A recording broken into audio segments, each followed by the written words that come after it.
প্রথম প্রশ্ন, আমি নামাজের ক্ষেত্রে শুধু ফরজগুলো পড়ি, যেমন ফজরের 2 রাকাত, জোহরের 4 রাকাত, আসরের 4 রাকাত, মাগরিব 3 রাকাত, এশা 4 রাকাত এবং বিতির 3 রাকাত পড়ি, এক্ষেত্রে আমার নামাজ কি কবুল হবে?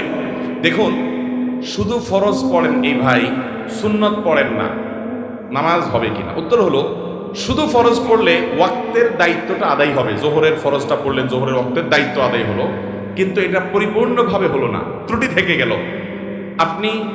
আপনি তরকারি খাইতে চাইলেন, তাহলে আপনার তরকারি খাইতে হলে সবজি লাগবে কাঁচা, পানি লাগবে, তেল লাগবে, পেঁয়াজ লাগবে, মরিচ লাগবে, লবণ লাগবে, ইত্যাদি ইত্যাদি লাগবে।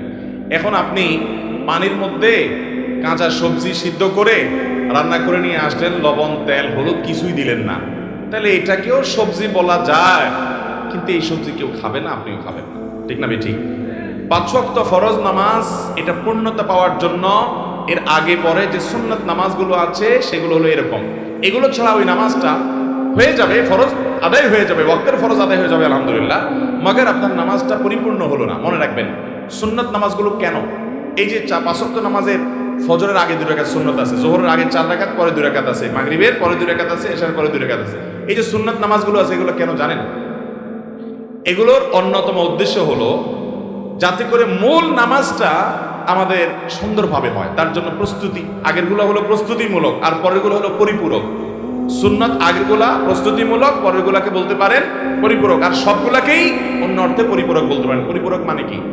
ধরুন, আপনি কোনো একটা সরকারি অফিসে খুব গুরুত্বপূর্ণ একটা কাজে যাচ্ছেন, এনআইডি কার্ডের ফটোকপি লাগবে, জন্ম নিবন্ধনের ফটোকপি লাগবে, খুব জরুরি একটা কাজ, আপনার বিদেশ যাওয়ার মতো ব্যাপার, ভিসার মতো ব্যাপার। আপনি ফটোকপি নিয়ে যখন যাবেন, ফটোকপি সাধারণত এনআইডি কার্ডের ফটোকপি যদি একটা লাগে, আপনি কয়টা নিয়ে যাবেন? একটাই নিবেন না 2-4টা নিবেন? বুদ্ধিমান মানুষ হলে 2-4টার সাথে নিয়ে যাবে। কেন?